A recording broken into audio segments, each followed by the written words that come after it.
Hi, my name is Kurt and you're watching CodeReview, a show where I talk about the apps that I created and the code that I've written.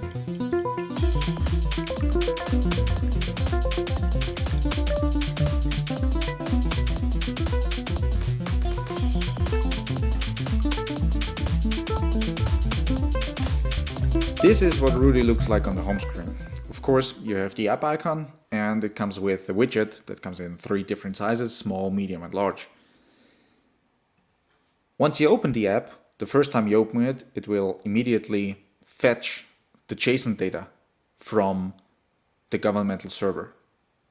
So in Austria, we have a Corona traffic light, and the government is kind enough to provide us with open data with a JSON file that contains all the municipalities in Austria with the corresponding traffic light color.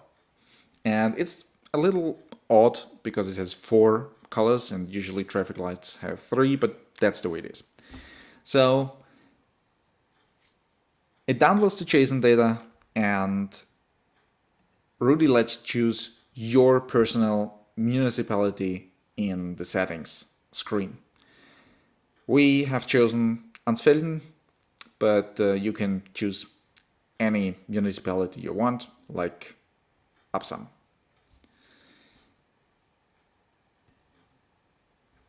So in the main screen of the app, Rudi displays the municipality, it displays the color of the traffic light, it also displays a written representation of the severity, like in this case severity 4, and it tells you what that severity means.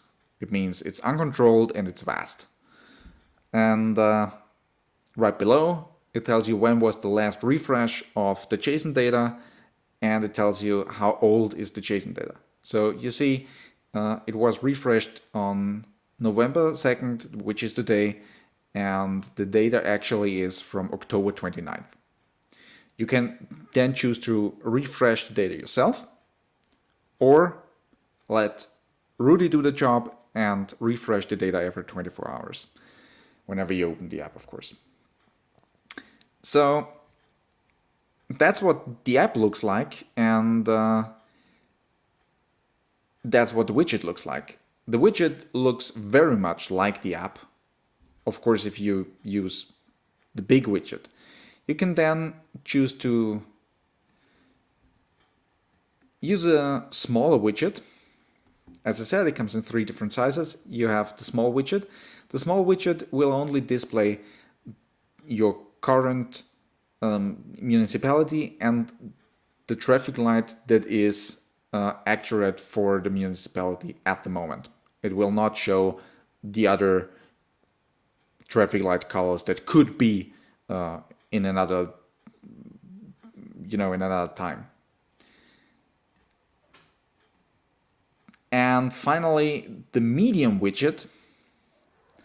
The medium widget is somewhere in between. It will display all 4 colors, but it will not display the additional information like the severity and what that severity means.